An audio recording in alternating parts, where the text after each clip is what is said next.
Friends অনেক দিন পর ভিডিও নিয়ে চলে আসলাম। আজকের মেনু হচ্ছে চিকেন পাস্তা। চিকেন পাস্তা করার জন্য 4টে সলিড চিকেনের পিস নিয়ে নিয়েছি।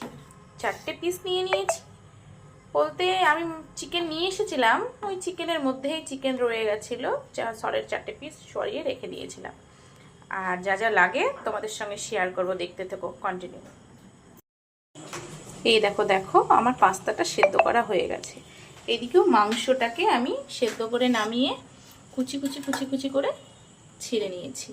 এদিকে পাস্তাও সেদ্ধ হয়ে গেছে, পাস্তাটাকে ছেঁকে দিয়ে ছেঁকে নিয়ে আমরা এখন কড়া চাপিয়ে দিয়ে পাস্তাটাকে তৈরি করব, দেখতে থাকো। এই দেখো ফুটো ডাবর দিয়ে ছেঁকে নিলাম পাস্তাটা। এখন জলটা এই দেখো পড়ছে, দেখতে পাচ্ছ তো। এবার কড়া চাপিয়ে তৈরি করব। আমরা কড়াই চাপিয়ে দিয়েছি, কড়াতে এখন সাদা তেল দিচ্ছি গাইস। দাও দাও। পেঁয়াজ লঙ্কা দিয়ে দিলাম গাইস। চিকেনটা দিয়ে দিলাম পেঁয়াজের মধ্যে, একটু ভাজা হবে। গুঁড়ো দেওয়া হলো, একটু জিরে গুঁড়ো দেওয়া হলো, একটু লঙ্কার গুঁড়ো দেওয়া হলো। এগুলো দেওয়া হচ্ছে এই কারণেই, মাংস দেওয়া হয়েছে তো, মাংসটা এসটি গন্ধ যেন না আসে পাস্তাতে। হলো স্বাদ মতন, পরিমাণ মতন, তোমরা যে যেমন লবণ খাও তেমন দিবে, কম খেলে কম, বেশি খেলে বেশি। পাস্তাটা সিদ্ধ করে রাখা, ছেঁকে রাখা পাস্তাটা এবার ঢেলে দেওয়া হচ্ছে।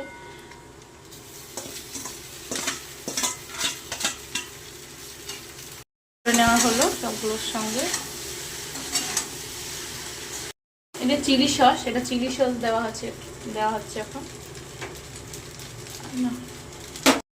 এটা সোয়া সস, একটু সোয়া সস দেওয়া হচ্ছে।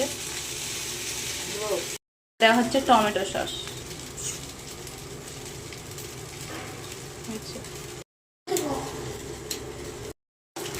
এবার পাস্তা মশলা দেওয়া হচ্ছে, যেটা পাস্তা মশলা দিয়ে নামিয়ে নেব। পাস্তা মশলা দিয়ে দিলাম। এই পাস্তা মশলাটা দেওয়ার পরে একটু নেড়ে নামিয়ে নেব। তো এই গরম গরম পাস্তা কপ কপ করে খেয়ে নেব। খাবে এই বিচ্ছুটা? কে খাবে? নিয়ে নেওয়া হয়েছে চিকেন পাস্তা, দিয়ে সার্ভ করা হয়েছে। এই যে সস ঢালছেন জন্য।